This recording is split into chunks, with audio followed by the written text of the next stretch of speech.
voice of our loved ones. I am only child and raised mostly by my mom, since my father died when I was young. My mother and I are very close. I have two grown-up daughters and a younger son. My mom is almost 84 now with a heart disease. She smoked for many, many years. Now that I am her sole caregiver, a very stressful job, it is very difficult to see her lose her independence along with her short memory.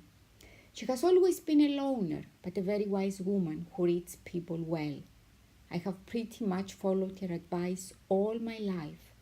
Made my own mistakes, of course, but I still ask her for advice, though her mind is not functioning so well.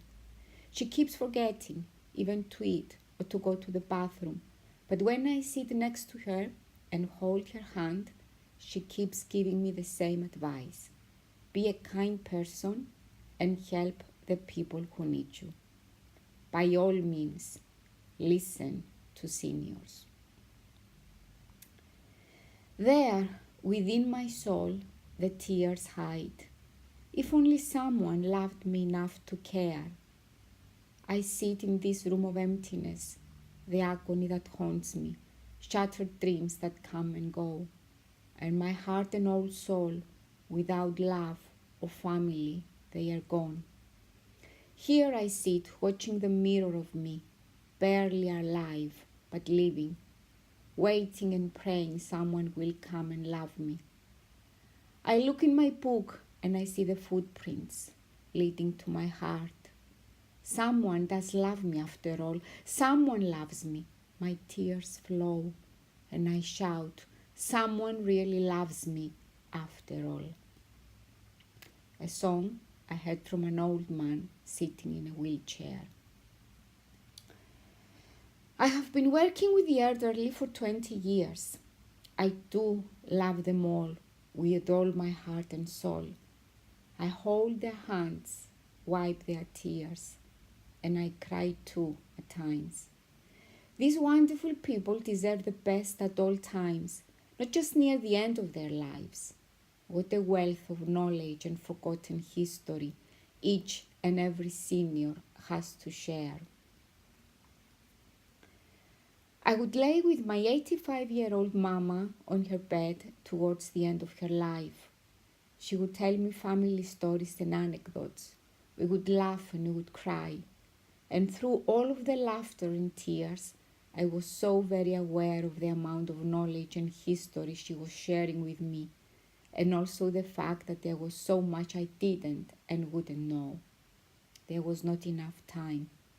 I feel great sorrow when I think of all the children today who will never know their roots, simply because they do not take the time to listen to those stories. I'm so grateful for those times with Mom. What a gift. One of the most rewarding and missed jobs was hairdressing at nursing homes and hospitals. It was very rewarding to listen to their stories of when they were children and how they struggled to make ends meet. They never took things for granted. We all could learn life lessons from these people. When all was said and done and they left my room, their smile for how special a simple hair set made them feel. If only they knew I was the one in the end who was rewarded by their small take. It's a real eye-opener to visit nursing or assisted living families. So many sit in chairs with no visitors coming and reached out to hold your hand or smile if you pass in the hope you will talk to them. It breaks your heart.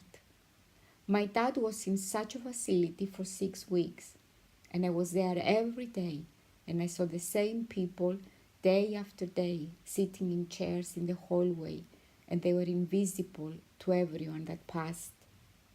What people don't realize is that for every day, someone is in facility like that with no real human contact. They lose a part of themselves if they don't have loved ones to interact with. They forget simple things like what they had for breakfast, lunch, who they talked to, and what they said. Their life becomes a blur of the same thing in and day out. People have an obligation to help their elderly family members, and unfortunately, they will tell you they are just too busy. What a shame we as a society aren't more compassionate to our own families.